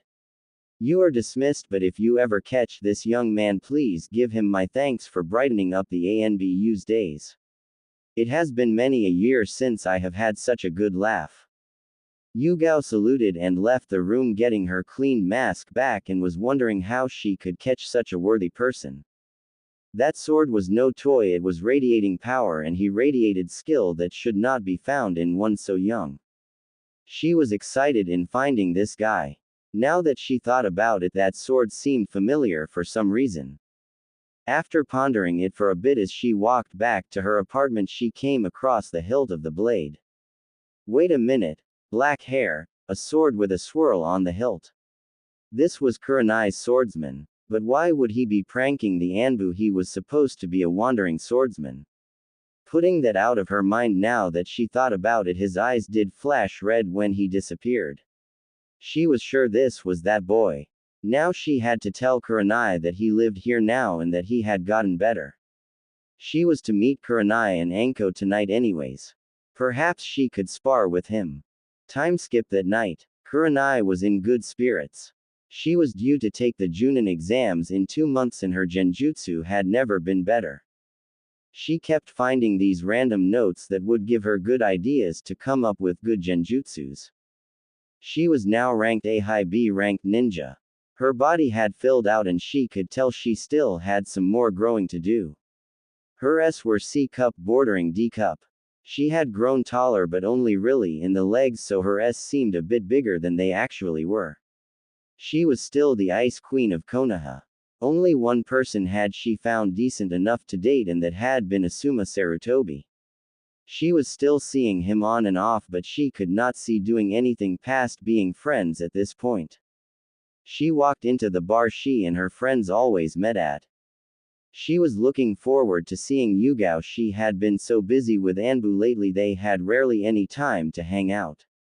Anko was still her exuberant self and had managed to get into the T&I division of the Anbu. She was a Tokubetsu Junin 1. She had taken to wearing a mesh shirt with a tan overcoat that did little to hide her body. She flaunted it to say, "You," to all the villagers that scorned her. Kurenai was sad for her friend, but Anko would never want pity, so she was the best friend Anko could want. She was hoping to become a Junin sensei for Hinata Hyuga's sake. She had met her when she was still a Chunin and knew she had confidence issues. She also wished to impart her knowledge onto the younger generation to get some genjutsu into their heads.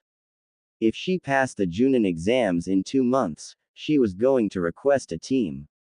Turning her attention back to the present, she noticed her 2 friends waiting in the same booth they always had and made her way over. "Good evening, Yugao-chan." "Anko-chan." "Good evening, Nai-chan." Anko responded as exuberant as ever. "Good evening, Kurenai," Yugao said with a smile. They were all wearing civvies, drawing the attention of almost every male within the bar. Kurenai sat down and ordered her food along with Yugao and Anko. All ordered sake. Kurenai got some yakitori, Yugao some tempura, and Anko some dango. After their food had been delivered, they sipped their sake, making some small talk until Yugao spoke up. "I believe I have something that might interest you, Kurenai." Kurenai's eyebrow rose as a signal to show she was interested, and Yugao complied. "Last night I was taking a shower after returning from my most recent mission. I finished my shower and walked into the changing room. The rest of the Anbu were welcoming our new commander." Pausing to take a sip of sake, she saw she had their full attention and continued, "I opened the door and I see a boy about 13 to 15 years of age snooping around within the changing rooms. At this their visages go to hatred. They do not like perverts, as all women have a normal radar against them. I observed him for a second before he turned around. He had a sword strapped to his back with a swirl for the tsuba. This had Kurenai's full attention. He had black hair that fell to his mid-back, tied together to form a kind of mane. When he turned around, I caught a flash of his eyes that were blue." Kurenai's eyes fell. Another dead end. She had looked for years. She no longer looked actively but still occasionally asked around. As did her friends. However, upon noticing me, he said, "Kai," and his eyes flashed red before he disappeared and knocked me out. At this their eyes widened. The swordsman seemed to be back within Konoha. But what would he be doing within Anbu headquarters? Was he a pervert? Yugao saw their thought process and said, "I do not think he is a pervert. When I awoke this morning, I heard of a prank that had been played upon all the Anbu operatives, that all of them had sneezing powder put within their masks." At this Kurenai's face turned to mirth and started to chuckle at Anko's face. She had been caught by the prank and swore whoever it was would pay. Yugao chuckled as well at her friend's face. "So Kurenai, it seems your swordsman is no longer wandering. If you manage to find him, I would like a match. He came across as one with skills far beyond his years." Kurenai nodded and the night continued. Kurenai went to bed that night thinking of the noble boy who had rescued her so many years ago. Time skip 2 weeks. Naruto had been trying to find some time to train in the last 2 weeks. He had always hidden his jutsu training from the old man. Deception. It hurt, but Naruto knew if something happened and he was alone, he would need people to either underestimate him or not have the correct information. In the past 2 weeks, the old man had been here almost daily, and if not him, Kurisu would stop by. He finally allayed their fears. He was depressed and assured them that he was going to graduate the next time. Finally. A day to myself. Now let's check out that Bunshin Jutsu. You know they only do it because they care. Kamikaze said. So Naruto unsealed the Kage Bunshin and began reading the jutsu. Kage Bunshin. A- ranked kinjutsu. This jutsu was deemed forbidden by the Nadaime Hokage for the extensive use of chakra it uses. This clone takes half of the original's chakra and makes a solid clone that can fight in Rakan in place of the original. However, the clone is very fragile, requiring very little actual force to dispel, unlike the water or earth clones.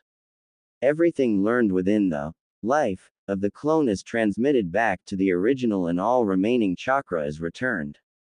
Then it listed the single hand sign need for the jutsu. Naruto was stunned. This was the perfect jutsu for him. He had extra reserves according to Chris and Kamikaze. This would also help on his control. He could study at the library at the same time. Amazing, the possibilities were endless. He quickly got to work on using the jutsu. About 4 hours later, at about 5 in the afternoon. I got it. Naruto shouted as he looked at his fully formed clone. Congratulations Naruto-sama, now we can definitely pass next year. Kamikaze stated. Naruto gave a mental nod and decided to train until sundown. He was in the forests behind the Hokage monument. No one ever came near here. So with a cry of, Kage Bunshin no Jutsu, 150 Narutos appeared. Okay, I want group 1 of 50 working on tree climbing while combining the leaf floating exercise. Group 2 of 50 working on water walking while combining with the leaf floating. Group 3 of 20 working with cutting those leaves for wind chakra. Group 4 of 20 work on lighting these light bulbs I had. Group 5 of 10 take Kamikaze 5 using your left hand, 5 using your right, give me stances, thrusts and slashes upward and downward. Muscle memory worked with the clones also. Naruto summoned 5 more clones. Henge into someone else and go red in the library. 1 take anatomy, we need to finish that seal. 1 find cookbooks. Another elemental theory. Another look up clan laws. Another read the most current laws to date. The 5 clones dispersed and Naruto began physical conditioning after upping his resistance seal to level 4. The Yondaime had been on level 8 when his body could handle the Hiraishin. With Naruto's hyper recovery, his body was fixing itself faster and thus his progress with the seal surpassed the Yondaime's. A few hours later, Naruto had decided to head in for the night with all of these clones training. He told them to dispel, and unfortunately for him he had not specified to dispel themselves in groups and they all dispelled at once. Naruto was immediately knocked unconscious. Mindscape. Naruto opened his eyes to a sewer. The water was only about ankle level. There were 3 types of pipes along the walls. One was glowing bluish white, this was the smallest. The largest was reddish orange. Finally, one that was slightly larger than the bluish white glowed a healthy crimson with streaks of gold. Confused as to where he was, he spoke out. Hello, Naruto-sama. You are alright. Kamikaze responded. Naruto felt his back for his sword and felt him there as a comforting presence. Where are we, Kamikaze? Naruto asked. We are in your mind, Naruto-sama. I occupy a space within your mind as the wind free and flowing upon a meadow of grass stretching as far as the eye can see, but there is this corner of your mind that I dare not venture. There is an ancient entity that I cannot face without you. Kamikaze replied. Naruto was officially spooked already. If Kamikaze was unsure of himself, then this entity was powerful. Well, Naruto said, might as well find out what that seal on my stomach holds. Kamikaze. That's right, Naruto was almost a seal's master himself. He knew that the seal held something, but the only clue he had to go on was demon. He had his theories, but Naruto was never one to make wild guesses, so he kept it to himself and figured the old man would tell him when he thought he was ready. However, if he had made genin and not been told, Naruto might have demanded the answer. Naruto started his trek towards the ancient entity. As he continued, he noticed a heavy air. It swirled around with a maliciousness Naruto had not ever felt. The Ki was getting insufferable, yet Naruto went on and finally came to a room with no ceiling in sight and huge bars kept shut with what appeared to be a single piece of paper with the kanji for seal on it. So my container has finally decided to visit me after all these years. A malicious chuckle filled the air. Naruto asked, "Who are you?" "Who am I? Surely they have told you who you carry, worthless ninja." The voice bellowed, choking Naruto before he regained his senses. Without showing it, the Kyuubi was impressed. Not many could withstand its ki without debilitating consequences. "If I knew who you were, I would have called you your name. Do not insult me. It seems we are stuck together. Let us act civil for now until we can resolve whether we will be friends or not." Naruto responded. "Friends?" The Kyuubi scoffed. "Who would make friends with a demon?" Naruto flinched, memories from his childhood flashing before his eyes. "Peace, Naruto, I am here, I am your friend. A sentient sword and a powerful one at that, very impressive ninja." "Very well, Naruto Uzumaki, my name is the Demon Lord of the Foxes, the Kyuubi no Kitsune." Naruto nodded, his suspicions confirmed before asking, "Is there a reason for attacking my village?" "Need a demon a reason to cause death and destruction?" The Kyuubi said, a grin hanging on its lips as it revealed itself in all its glory, its 9 tails swinging wildly with its reddish-orange fur. "No. But I can see through your mask. I wore one for most of my life before making my few friends. Please tell me the real reason." Naruto said, immediately knowing a fake answer from a lie told to prevent pain. The Kyuubi's eyes narrowed. "Very good, ninja, but you have not earned the right to know of the truth. But I would ask a boon of you if you will. Put your hand upon the cage. I wish to see the life my pampered container has lived." Naruto's eyes narrowed. "Why would you think I led a pampered life?" The Kyuubi responded. "That was the last thing your Yondaime, I believe it was, said before he sealed me. See him as the hero he is." Naruto's eyes widened before going to their usual apathetic state. "Very well, Kyuubi, but know this. Try anything and I will lock you up in a tighter cage than this and you will never see the light of day again." Kyuubi was impressed he had the balls to threaten it. Kyuubi chuckled. "Very well, ninja, I will not try anything on word of my demon self. That is something no demon is willing to lose." Naruto nodded, satisfied with the Kyuubi before starting toward the bars. Kamikaze spoke up. "Be careful, Naruto-sama, what Kyuubi may not consider harmful could actually be harmful to you." Naruto continued his trek, confident and sure. He laid his hand on the bars and said, "Come, Kyuubi, see the life I have lived and see if you respect me after this." Kyuubi laid its paw along the bars and viewed Naruto's life. When the transfer was finished, Kyuubi roared, its 9 tails lashing the bars, trying to get out the cage. "Let me out. Those child beaters. They will pay. What rubbish, humans can be more demonic than the worst demon." The Kyuubi continued on its tirade of the villagers before Naruto spoke. "Stop, please." The Kyuubi's eyes softened and spoke. "Nin no Kit, calling you a part of the human race is too high an honor for them. Your life has been the worst I have ever seen. Within Makai it is considered taboo to harm a child and these villagers have deliberately harmed you. State one request and I will grant it if it is within my power." Naruto thought long and hard for a request and decided, "Kyuubi, could I hold on to the request for a later date? I am content within my life right now." The Kyuubi was a little surprised but nodded. "Very well, Kyuubi, I have seen what I had hoped. Most stories do not show you as overly bloodthirsty and your yokai has healed me many times when I was young." With that being said, Naruto closed his eyes and concentrated. The seal flashed, causing the Kyuubi to cover its eyes, and when it opened them it saw a beautiful meadow with oversized game for it to hunt and a miniature Konoha for it to destroy. The Konoha has a one-time only policy. Once it is destroyed it will stay for a little bit but will disappear. Your one chance on revenge, because I doubt I will let you out. Kyuubi was overjoyed it would finally get some sunshine and it was not stuck within sewage water. Also, I have given you access to my senses. so you can feel the outside world again. When you are ready, please tell me what really happened the night of your attack.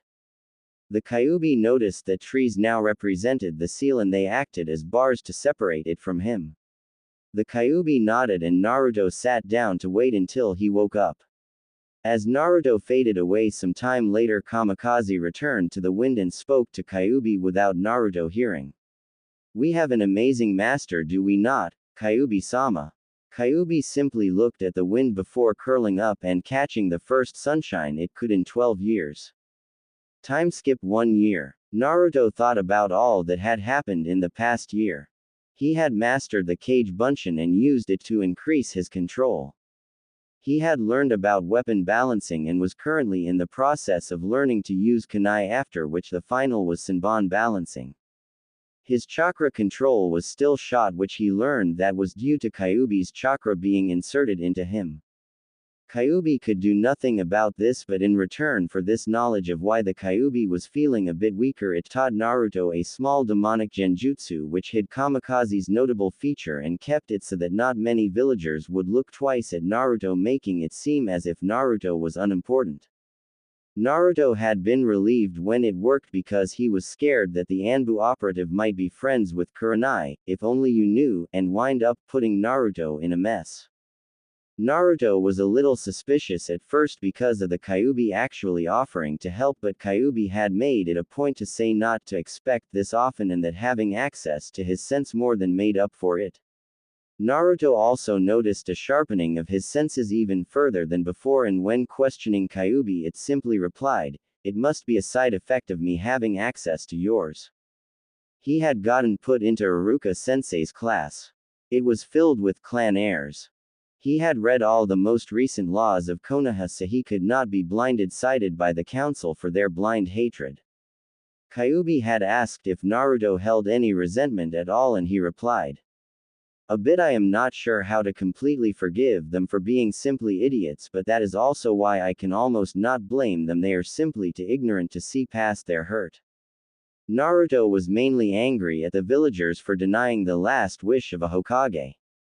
Such a thing would be disgraceful to any of the past Hokages, but these people hailed the Yondaime as a hero but did not take his last words to heart. The clan heirs were actually a good batch of shinobi with a couple of regulars that could make the cut, unlike his last class. First was Choji Akamichi, the clan he had always scrounged his treats from. He found out later, he was a jovial soul who would always be seen with a bag of chips within his hands. He was a laid-back fellow who would only really get going if someone called him a fatass. Next was Shikamaru Nara, the clan of geniuses. He was the epitome of lazy genius with an IQ over 200 and the only one within the class to have seen Naruto as something beyond dead last. He was a formidable opponent and the only one who could play Naruto to a standstill or beat him in shogi. Something Chris had taught him the basics of. Next was Shino Aburame, clan of bugs. He was much like Naruto. Actually, his clan was not well liked for something within his body, so he quickly befriended the quiet logical child and built a camaraderie. He had yet to tell him of his burden, but he was sure Shino suspected something, for his bugs would be wary of Naruto if he would be in a bad mood. Next was Kiba Inuzuka, clan of nin dogs, trackers and all around decent shinobi. These led the Hunter Nin division in conjunction with the Aburames. Kiba was loud, brash, obnoxious, and ignorant to a fault. However, he was loyal and courageous. Everything a dog would be. You could say he was the nin dog in Akamaru. His nin dog was the human, but he was a good person overall, if a bit of a pervert. Next was Sakura Haruno, no clan, just a councilwoman on the civilian council. She was a fangirl through and through but had a smart head on her shoulders that would lead her far into the med-nin field if she put her mind to it. Naruto nicknamed her Howler Monkey. Whenever someone mentioned Sasuke she would go off on how great he is. TCH fangirls. Another was Ino Yamanaka's clan of Mindwalkers, another fangirl, though not as bad as Sakura. She was nowhere near where she could be within her own training. Another was Hinata Hyuga, clan of nobility and Byakugan within Konoha. She was a weird one. She was shy, timid, and nice. Almost everything Hyugas are not she was. She was the only one Naruto would not consider a fangirl, but she was nowhere near her actual level of strength because of her kindness and crush on himself. She had only known him a year, but Naruto knew if he was on her team he would have to break her heart so she could function properly. Finally, the emo king himself, the council's golden boy, Sasuke Uchiha, clan of the Sharingan, it allows the user to copy any ninjutsu, genjutsu, or taijutsu it sees and use it as your own. When Sasuke was 5, his older brother had murdered the rest of his family except him and left him as a self-acclaimed avenger. Naruto felt sorry for the boy for losing his family but was pissed on how he ignored the adoration of his fangirls, expected everything to be handed to him on a silver platter, and was only gaining power to kill. All in all, Naruto did not like Sasuke Uchiha one bit. Iruka-sensei walked into class and after using his demon head no jutsu, got the class to quiet down. He passed out the written test and Naruto answered it as easily as he did the last year. Laying his paper face down, he drifted off to sleep as he saw Shikamaru doing the same. He woke up to Iruka's yelling and headed out to the target practice. He got in line for the practice and waited for his turn. When Sasuke's turn came up, he grabbed all of them with his hands, 5 shuriken in one and 5 kunai in the other, and flung them all at the same time. He hit every bullseye. Naruto, sure he was going to pass, walked up right during the applause, grabbed all of them with his hands and without looking at the targets flung them at the targets. Ha, you can't even hit the bullseye. Sasuke smirked. Iruka-sensei, could you check where the kunai and shuriken landed please? Naruto said in a calm voice. Iruka rechecked the weapons and gasped, you were not aiming for the bullseye, were you? No, Iruka-sensei. Naruto passes this with extra marks. After getting yelled at by fangirls, Iruka explained. Naruto did not hit the bullseye, that is true, however, each of his hits would be deadly to the enemy and your enemy will not always allow you a free shot. Sasuke ground his teeth. Lucky shot. Naruto failed the taijutsu yet again because of Mizuki-sensei, the same from last year, not allowing his own personal style and not holding back. Naruto was nonplussed. He was sure he was going to graduate. Naruto walked into the ninjutsu portion of the test and listened to his instructions. I need you to use Kawarimi, Henge, and Bunshin no Jutsu. Naruto, to pass you must show each. Hi Iruka-sensei, can it be any Bunshin? Naruto asked. Iruka just nodded but narrowed his eyes at the question. Naruto replaced himself with Mizuki-sensei. He hanged himself into a perfect example of the Sandaime pipe and all. He hanged into Sasuke brooder look and all. Finally, with a soft cry of Kage Bunshin, 5 Kage Bunshin appeared next to Naruto. You pass, Naruto, congratulations. Iruka said, sincerely surprised about the Kage Bunshins. Naruto placed his headband upon his head and walked back to sit in the classroom. Iruka walked back into the room and said, okay everyone, please report back here in 2 days' time for team placements and to find out who is Rookie of the Year. Dismissed. The young ninja dispersed into the crowds of waiting parents and Naruto went home with a smile on his face at finally being a ninja and take that first step to his dream.